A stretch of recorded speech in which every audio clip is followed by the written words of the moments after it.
маҳаллаи Носири Хусрави шаҳри Хоруғ бо иштироки намояндагони мақомоти маҳаллии ҳокимияти давлатии вилояту шаҳр, вакилони мардумӣ, фаъолон ва сокинони маҳалла мулоқот доир гардид. Дар он бобати имрӯзу фардои ҷомеаи шаҳри Хоруғ ҳамкории қишраҳои ҷомеа баҳри пешрафти маънавиёт ибрози назар карда шуд.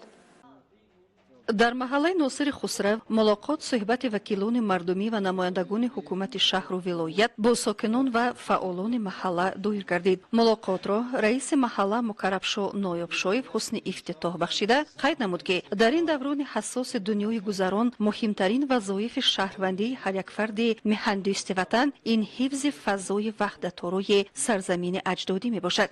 дар суҳбат мулоқот Айдибек Бекмуродӣ, намояндаи ҳукумати вилояти мухтори Кӯҳистони Бадахшон, Соҳибҷон Имом Назаров, вакили мардумӣ, Мародбекзода Элчай, муовини раиси шаҳри Хоруғ, Мавлобахшзода Райҳонбегим, вакили мардумӣ, Абдурашид ва Суратмоҳ, раиси шӯрои занони маҳалла баромадҳо намуданд. Қайд гардид ки имрӯзҳо ки дар сартосари ҷаҳон глобализатсия яъне ҷаҳонишавӣ ҷараёни комил дорад ва пайваста бархурди тамаддунҳо ва бархурди манфиатҳои сиёсии давлатҳои абарқудрат рушд дорад, ҳар як шаҳрванди бедордилро мебояд дар гуфтору рафтору кирдор ақли солим ва рафтори комилро пеша намояд.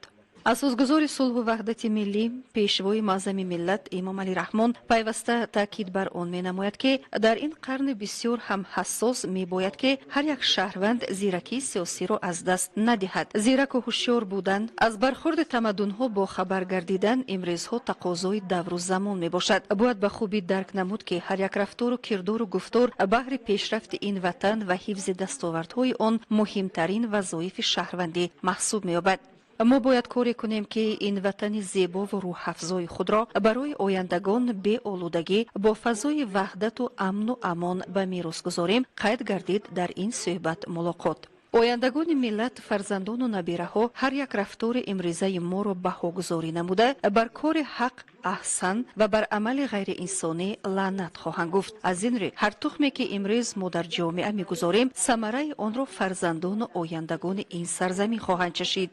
инчунин зимни суҳбат сокинони маҳалла низ бобати масъалаҳои ҷорӣ фикру андешаи худро баён карда пешниҳодҳоро манзур намуданд. дар ин суҳбат мулоқот иштирокдорон андешаронӣ карда қайд доштанд ки боз чунин вохӯрии навбатиро интизорӣ доранд. раиси маҳалла Мукаррабшо Ноёбшоев барои иштирокдорони суҳбат мулоқот барои андешаронии солим ва баёнияи ошкорои фикр ибрози сипос намуд. қайд гардид ки чунин вохӯриҳо минбаъд низ дар маҳаллаи Носири Хусрав бо иштироки доираи васеи шаҳрвандон баргузор хоҳад гашт.